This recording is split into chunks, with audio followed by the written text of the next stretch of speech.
Well, hello, senior high music students. Here we are with one of my other online let's make up some stuff kind of assignments.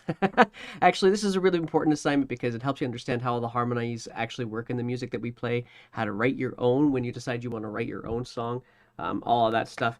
I'm doing this in some supreme comfort at the moment. I'm even wearing my pajamas, so hopefully you guys could just kind of sit back, relax, and enjoy some of this learning as this about to happen for you.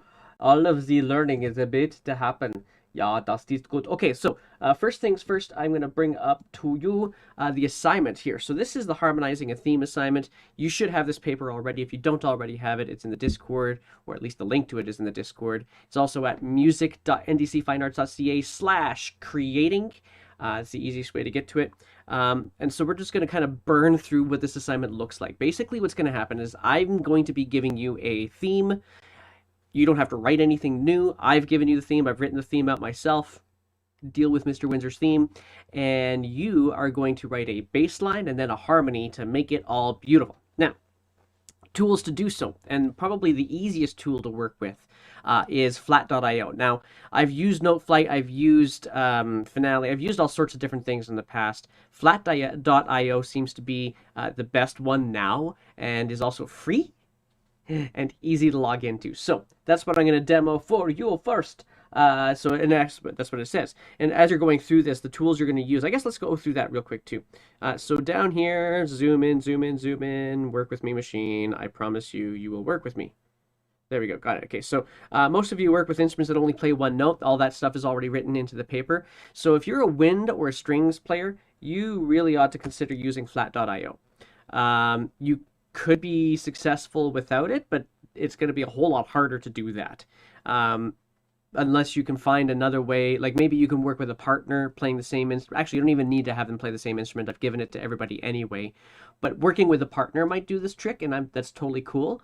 However, if you can't work with a partner, if you're in a place where you have a whole bunch of people around you and therefore working with a partner would be disruptive to everybody else, obviously there's got to be a better solution. And so flat.io is the solution I'm giving you. Pianists, guitarists, you guys might be able to do this on your own if you can handle the idea of separating your right hand from your left hand, or being able to play two lines on your when you're playing the guitar as well. If you could do that, those tools will be fine because they can play multiple notes at the same time. But if you're a wind or a strings player, chances are your best bet is to workshop with a partner or do this. So flat.io, when you actually have to use flat.io, that's the website, by the way, flat.io, super specific. And by the way, I'm not editing this, so what you see is what you get today. You can log in with your Google account. And so you can log in with your isidore.redeemer.ab.ca account. That's probably the easiest way to do it, especially because it's student work anyway. I've already created my own account for jwindsor at redeemer.ab.ca. And so I'm just going to, now that I've created an account, it's super easy to log in. So yeah, I am now going to create a new score, and this is Wendy's theme. I don't know what you want to call it. You could call it Mr. Windsor's Opus or something. I don't care what you call it, because that's not the part that's important. Okay, so here's where the trick comes in. If you are planning on doing all of this, the entire thing on flat.io, then y'all probably want to do this on a piano setting. If you're planning on doing this on any of the other instruments, then you probably want to do this with a variety of those other instruments. So and preferably yours. Just, I don't want you to learn new stuff. I don't want you to have to rewrite the whole world. I don't want you to have to worry about key signature changes or transpositions or any of that other complication. That's not what I'm asking you guys to learn. What I am asking you guys to learn is how to harmonize, and that is it. So in this case, you would let's say I'm a trumpet player. Is that the one I want to use? Yeah, I'll say I'm a trumpet player this time around. And as a trumpet player, there is a trumpet option. And I will put in, I'm not going to put in just one, I'm going to put in 4 of these guys, because in the end I'm going to have a melody, I'm going to have a bass, and then I'm going to have 2 harmony notes in the middle at all times. So that's one way I can do it. While I'm doing this just for demonstration purposes, I'm also going to put in a piano, just so you guys can see how it works for both. Percussionists, y'all have to work with something that is free. And unfortunately, all the pitch percussion stuff is it costs money. So let's not do that. Instead, I would recommend using the piano, the grand piano in this case. That's probably your best bet for percussionists. And if you're a flute player, you just put out 4 flutes. If you are a clarinet player, you can put out 4 clarinets. If you are a French horn player, put out 4 French horns, etc., etc., etc., etc. Saxophones, while you have every latitude to be able to put in both, whoops, where it is, an alto, a soprano, actually you have put in 3 things, a soprano, an alto, and a tenor, don't do that. Because that would involve you learning how to transpose between the instruments. And if you're already good at that, great, but let's not make this harder than it has to be. Let's stick to one instrument if you're doing that. Okay, so I'm creating my score. Oh, and you could, I don't know if you guys could hear that in the background, but now flat.io is ready to do some things for me. So I have to get used to the melody that Mr. Windsor's created. So the melody, by the way, I've put it already in the assignment, and so I'm going to quickly scroll over to it. It's going to look sideways on your screen, but it looks great on mine, so just deal with it. Here we go. This is the last page that was in the assignment, so here's my lovely melody. I'm going to duplicate this into the top note for the whole thing. Oh, that was loud. Let's fix that. Woo-hoo-hoo-hoo. All right, let's fix that. All right, let's bring that down. Oh, okay, there, good. That's not gonna That's not gonna hurt so much. I'm still bringing it down because woof, that was a lot. All right. Oh, except that wasn't the trumpet part. I just tried to read it off the flute part. Let me fix this up. Let me change this to the trumpet part. Trumpet. Okay, trumpet was here. Oh no, here. There we go. That's better. There, that feels better. And now I'm going to switch over to 8th notes because that's what the next notes are. Ba-da-da-dum. No, I mispitched there. I hit the error. I typed funky. And I think I can actually type these notes in if I wanted to. But I'm going to point and shoot because I'm trying to demo things to you guys, right? So that can't possibly be right. Oh, I know why it's not right. Because the sharps aren't correct. So I have to change that key signature. So I'm just going to click on the key signature. But I also don't want this to be sharp anymore. So I'm going to switch. Whoops. I'm going to switch back to that note. And I'm going to make it natural. There, that feels better. And I'm just going to deal with those first 2 bars for demonstration purposes. You guys have the whole song, of course. And so now I've put that in there. I can get used to what these 2 bars sound like just by playing it back.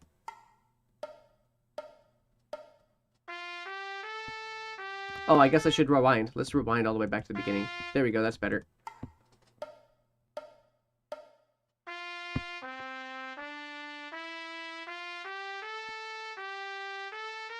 Okay, so nice simple theme. Don't mock me. Okay, now and I'm just going to get used to that. I can also play it on my own instrument just so I can get it in the ears. But if I'm working with flat.io, that's probably the easiest way to go ahead and do it. And now we get to the next steps. So next steps are, I'm going to zoom in on this, hopefully, if the technology works with me. Come on, tech. That's better. I knew you liked me. All right, so flipping gears just a little bit, we're going to now look at what we have to do with this information, what we have to do with the music that's above my head right now. Step number 1, we're going to have to put the bass lines in.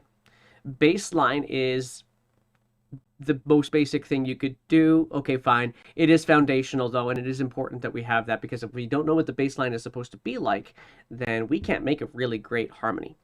So, first things first, we got to figure out what the root of this piece happens to be. So in this particular case, if I'm playing on a trumpet, I can already tell by the key signature that the scale that I'm going to be using here is going to be G major. If I don't know what that key signature happens to mean, then I'm just going to have to try and play and deal with the circle of fifths that are on that poster and figure it out. But I already know. In fact, I think if I clicked on here in, let's just, no, it doesn't tell me. Doesn't tell me, unfortunately, what the key signature is. So you'll have to know stuff, I guess. That's okay. Ooh, that was fun. That's okay. You're supposed to know stuff anyway from one of those Breathing Through Theory chapters. So, whatevs.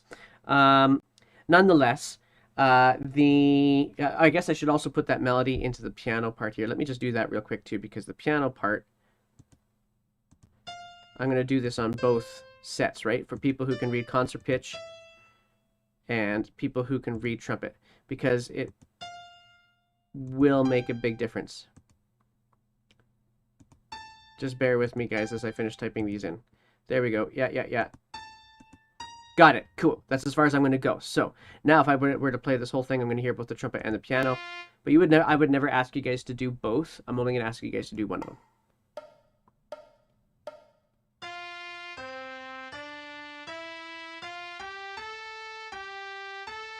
Okay, that's all I got. I've only done the first 2 bars. Cool. So now I gotta figure out what the root note is. For the trumpet, the root note, as I figured out from the key signature, usually it's also the first note that you play. It's not always, but it's usually the first note that you play, or at least the key signature tells you. So that was not the right machine. Let's go to this machine. That's better. Okay, now we can see. So if I know what that bass note is, I'm going to put it into my bass line. And because I want to make it sound nice and low, I'm going to make my trumpet play nice and low as well. There. That's a really fat sounding trumpet. Okay, but I don't think I want that to be just a quarter note. I'm going to make that. Here's the tricky part. I am also going to need to figure out not only do I need to know what the root is, I'm also going to need to figure out, decide how long I want my bass lines and how oftentimes I want to do chords. We'll get back to that in a second. In fact, what I think I'm going to do is we're going to talk a little bit about how to go from here without even using flat.io. It means that I have to switch to this screen here. So let's do this. There we go. Switch. There we go. Switched. Okay, so on this lovely guy, you can now see this is the last page. It has the entire thematic thing on there for you. And I've written it out for every instrument. So there's flute, there's clarinet and trumpet, there's alto bass sax, there's French horn, there's people who are doing with concert pitch stuff, so like percussionists, guitarists, so on and so forth. And then there's a place here for you to write in your bass clef. And so we're going to put this bass clef in here, although some of you guys might not even work with the bass clef. It's not a bad idea to have it available anyway. And I'm also going to add the key for my instrument, unless I'm doing this in concert pitch anyway. Doesn't really matter. You get to choose and pick, and whatever you want works. Okay.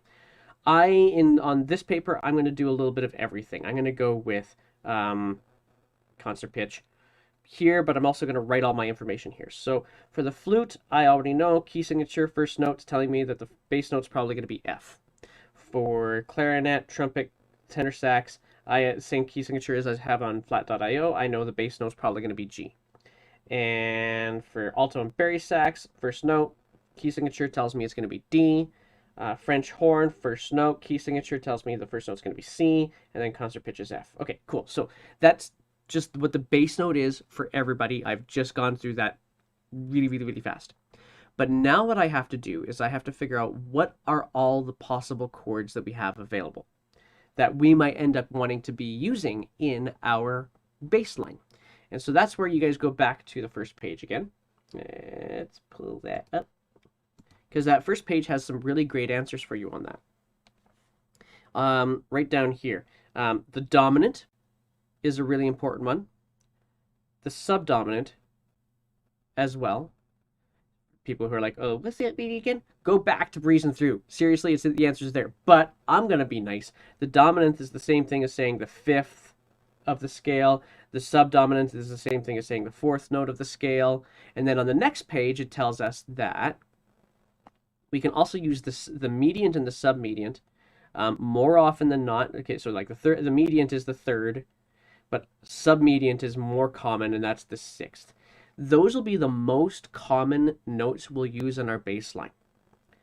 And so we're just going to write out what those notes are for everybody real quick. And I'm only going to do this for trumpet for now. Nah, you know what? I'm going to do it for concert pitch. I'm going to do it for concert pitch. Trumpets aren't going to get all the answers. You have to figure it for yourselves. So concert pitch. I know that F is obviously a note that I can use. That's a bass line note that I can use because that's the root, that's the tonic.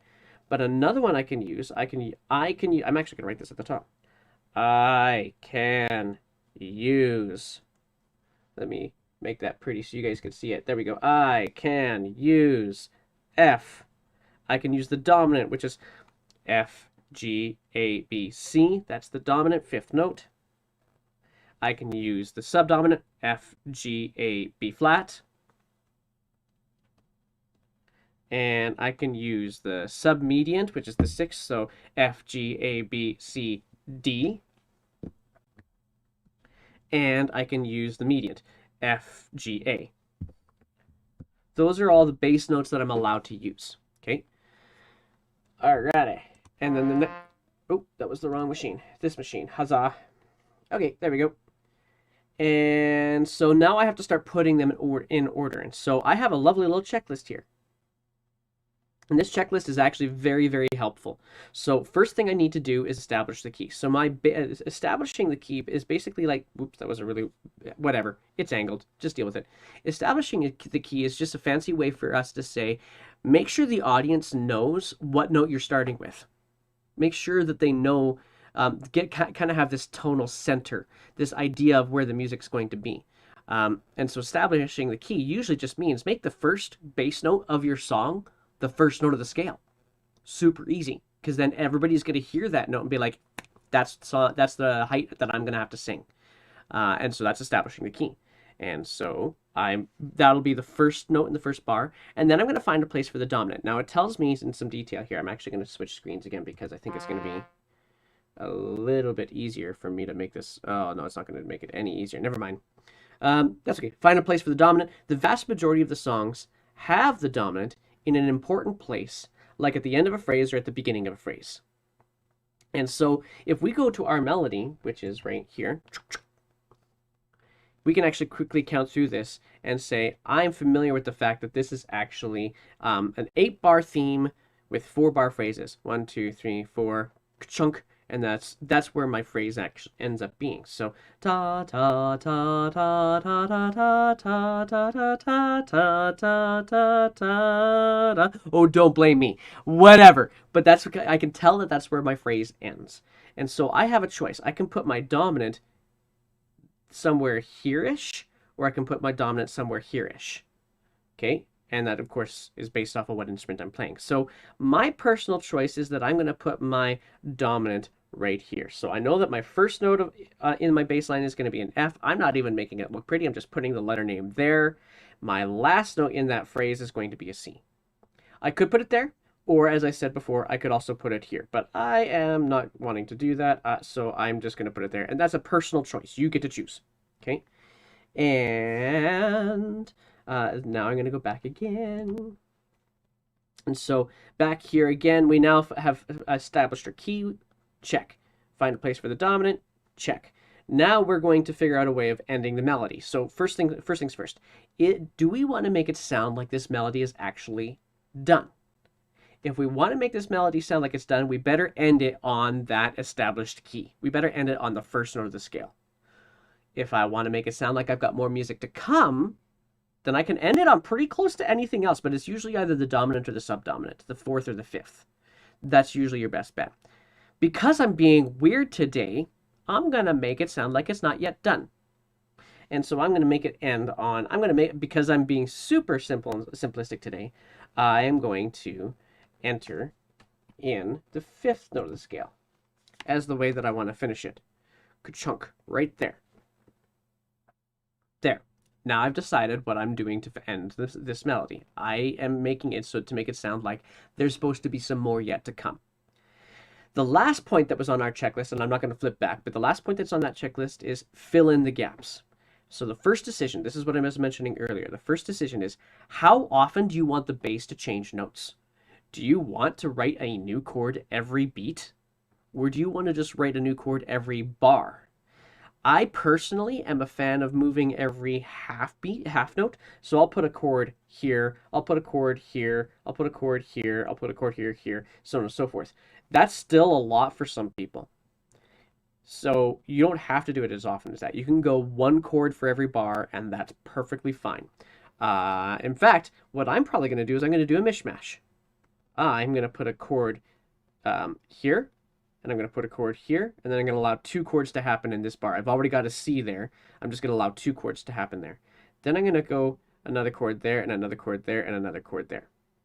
And I think I'm actually going to let that C sit by itself. So this is going to be nice and simple and straightforward.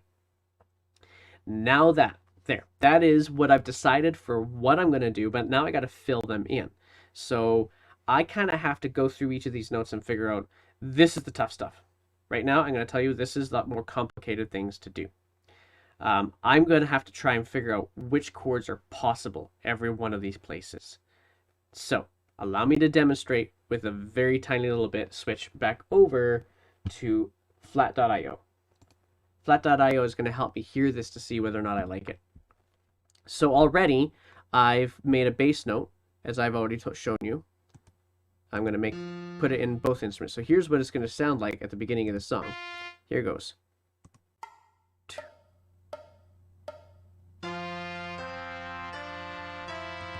So far that's a chord that kind of fits. Of course it's a computer, so it doesn't sound pretty, but whatevs. I'm dealing with it. So, oops, I did too many things there. I edited way too many things. Let's make this, that's the only note I want it to be long. There we go, got it. Okay, cool. So, now I have to look at these notes in this other bar and decide what chord I would want to put in there. So, the first note is kind of an important note. I also noticed this note is being played twice in this bar. And so I might say that that's important. But if I was putting 2 bass notes in this bar, then I would make sure I'm only looking at these notes here. And in fact, I think that's all I'm going to look at right now anyway. So looking at these notes here only, I'm going to say F and A matter. And so now I have to figure out what all chords have an F and an A in it. So that means I now get to do this. I'm going to start with... first of all, I'm going to start with F. In the F chord, F is a good note. F, G, A, B, C. Remember, every chord is a 1, 3, and 5. So I'm going to figure out what all chords have F in it. Well, F major has F as the 1. No problem. What if I started a chord on G? G, A, B, C, D. Nope, there's no Fs in that, so I can't use that. I'm going to try the A chord. A, B, C, D, E, no F. Now I'm going to start with a B flat chord. B flat, C, D, E, F.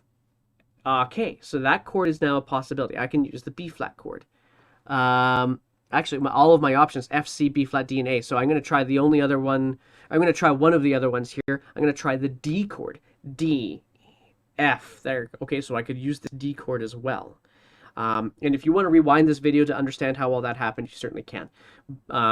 Because it's a video and that's how videos work. Anyway, so I can use the F chord, or I can use the D chord because the D has the F on the 3rd note of the scale, or I can use the B flat chord because the B flat has the F on the scale. So I'm just going to experiment. I'm going to choose that B flat and see how it sounds. Let's put a B flat on here, and I want it to be long. So, oh, that wasn't a B flat. That was a B flat there. And if I'm going to do that, then I got to make, now for a trumpet, the same concert B flat is the same as the trumpet C. So I'm going to turn this into the trumpet C, and it should make sense. So trumpets, you would have gone through the same process, and you would have said C is the bottom note for me, right? Yeah, they both sounded the same. Here we go. Let's see what this sounds like so far. Go back to the very beginning. Okay, cool. Here we go.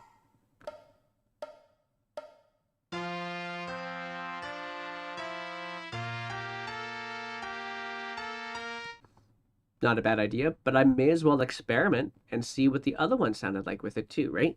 The other note for F was a D, or like the D, E, F, so I could use a D as a bass note instead. Trumpets, where's my D? There we go, okay. Trumpets would end up making that sound like an E instead. So let's see what this sounds like instead.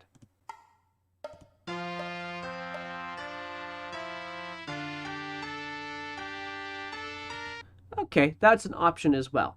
You get to choose whichever one of those you happen to like. Now, going through this process, I'm going to change instruments for just a brief moment and kind of walk through this process as if on paper, as if I'm an alto saxophone player, just to kind of demonstrate that one more time, because this can be a fairly complicated process. So I'm going to go back one step here. I'm going to erase a bunch of stuff here and make sure that I'm only focusing on the alto saxophones for a second. And you'll have to go through this process for your instruments as well. Okay, so let's erase the world. Here we go, erasing the world. Okay, cool, cool, cool. Okay, so step 1, I got to find that root. Root for the alto saxophones was D. That's the first note. And that just so happens to match the key signature. So woot, D is that first one. So now I have to figure out what are all of the chords that I can use, or what are all the bass notes I can use. Well, I can use D, obviously, but I can also use its dominant. So D, 1, 2, 3, 4, 5. So D, A, B, sorry, D, E, F, G, A. A is another option. I can use the subdominant. That is now a G. I can use the submediant, which is one letter higher than the 5, so 6, which is a B. And I can use the mediant, D, E, F. And because I have an F sharp in the key signature, I have to use the F sharp as my bass note too. So those are all my options as alto. Now I've got a place for my first note of the scale. I've established the key. That was step 1. Step 2 is find a place for my dominant, usually an important place like at the end of 4 bars. 1, 2, 3, 4. End of 4 bars, or at the beginning of 4 bars. I'm just going to pick. I'm going to say this time I'm going to put my dominant right here. And we'll see if that works. I might have to experiment with that to make sure it sounds the way I want it to sound, but let's pretend for a moment that it works. And then I'm going to fill in the rest of the gaps. Now, I'm going to go with whole notes for my bass line because I want to keep things nice and simple. I might end up getting bored with this and saying, no, I got to add a couple of things in afterwards, but for now... Oh my goodness. That is what happens when you get a Discord phone call at the same time as you're doing the streams. Whatever. Forgive me. We're back. Okay, so we are thrown off. But I'm not. I told you I'm not editing this video. Laugh at me. Okay, so now that I've got my dominant, or my root picked, my dominant's got a location, I'm going to figure out how I'm going to end it. This time I'm deciding that I'm going to end it on the root, and then I'm just going to figure out some notes in between. So I'm going to look at my alto saxophone part and say my notes are D, E, and F sharp here, right? So so D is obviously an important note. What are the chords that have a D in it? Well, the D major chord has a D in it, and the D major chord looks like this. Where am I going to write this? I'm going to write this right here. D major has D, E, F sharp, and G, A in it. That's your 1, 3, and 5. And then what's another chord that has a D in it? Well, does the A have in it? A, B, C, D, E. No. How about the G chord? G, A, B, C, D, D. So the G chord is an option as well. G, B, D. There we go. And then what about the B chord? B, C, D, E, F. The D was there. It was that third one, right? So B, D, and then F sharp because key signature. Those are the 3 chords that I could use to get this thing to work. So I'm going to choose, because I'm interested in doing so, I'm going to choose that G. And that's the process of picking my bass notes. Next step. Oof, here we go. So I have now picked some notes. I'm actually going to switch back over to flat.io, and I'm going to go to the next steps. And I'm only going to show you guys this next step in flat.io because I want to be as efficient with my video as I possibly can be. So I'm going to work with only the grand piano, although I could do the same I'll do it in the trumpet as well. Now that's not what I meant to do. I want to be looking at this thing here. I want to actually get actually I'm going to put some extra notes in here. I'll put them on the bass clef. So my F is my bass note. F, G, A, B, C.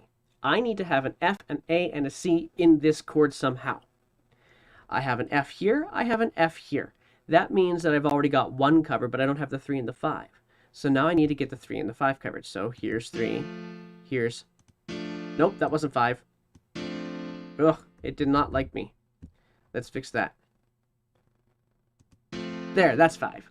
Got it. Okay, so when you're making these chords just like that, 1, 3, and 5, there is a rule that has to happen here. And that rule is you can't have more than 2 5s. So right here I'm safe because the 5 is a C and I only have 1 of them lined up with that. If this top note happens to be a C right off the top, it's not good. It's going to make it sound like you're in the wrong key signature because dominants are just that dominant. They mess with how you establish the key. So now I'm going to go to this guy, D, E, F, G, A. I need a D, an F, and an A. Well, I have a D, I have an F, now I need an A. Well, now what do? Well, I gotta get another note in there somehow. So I can make the next person play. I can't make him play another A because that would mean I'd have two of them, and that's two fives. I'm not allowed to do that. But I am allowed to make it play either an F here, or I can make it play yet another D if it'll let me play it. Come on, point. Whoops. Let's drag that up. There we go. And now let's see what that sounds like when I do that.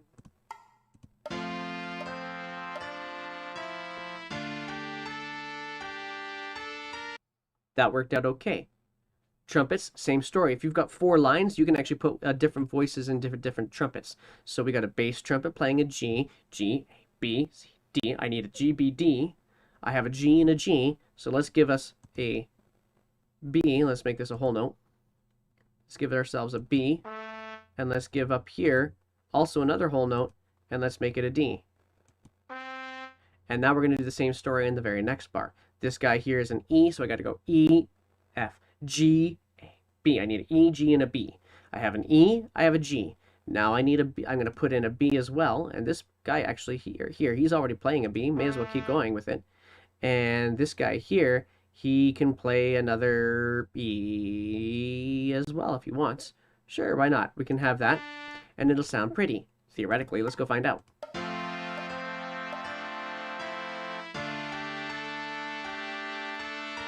There, a very nicely harmonized melody.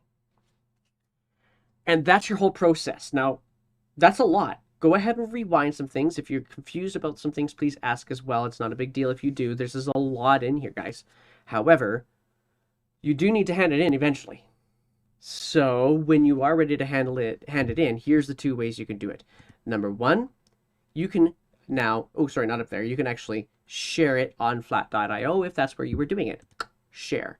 And the way you can do that is you can add a collaborator and say that you're going to add @WindyJMusic, or you can simply add jwindsor@redeemer.ab.ca, and that will send it to me and I'll have it. You don't have to do anything else with it if you're doing it in flat.io. If you're not doing it in flat.io and instead you're actually doing it on paper, then you would write your stuff in on down here with all 4 notes, kind of like I had on the grand piano on flat.io, and then you're going to take a photo of it and you're going to upload that to Discord. Super easy. That's all that we need to do. The marked part is really only this section right here. That's the only part that I'm actually going to be marking. The rest of it is workshop space. You can do whatever the heck you want. You can use the letters. You can write the note names. It's entirely up to you. So long as it looks like a regular piece of sheet music when you get to the very bottom. Key element, your melody's stems always point up, even if it breaks the old rule that we learned back in chapter 1 from Breezing Through Theory. Your melody stems always point up if you're putting something else underneath it, like a harmony. And yeah, so just as a head, I'll give you a quick little demonstration as to what that would look like, I suppose. I can do that. Let's do that. Rewind. There we go. So if you are writing your melody in here, say you're writing da, I'm using the flute version of things right now, ta ta ta ta ta, in that first bar. Flute should have a flat and a 4/4 time. Your stems are going to point up so that you can put your melody down below. That's what we're looking for. And then your bass line can sit right here. Okay? Your stems point up so that your harmony, I think I said melody, but your harmony can be down low because your stems are pointing up and out of the way. That's the reason why we do it. We point the stems up out of the way. All right, I think that covers the entirety of that harmonization lesson. If you have any questions, of course, you can ask. I'd be quite happy to answer them for you. And thank you for dealing with the fact that I wasn't going to be willing to edit this video, and whatevs. Good luck on your harmonizations, and yeah, I guess that's it. So peace out.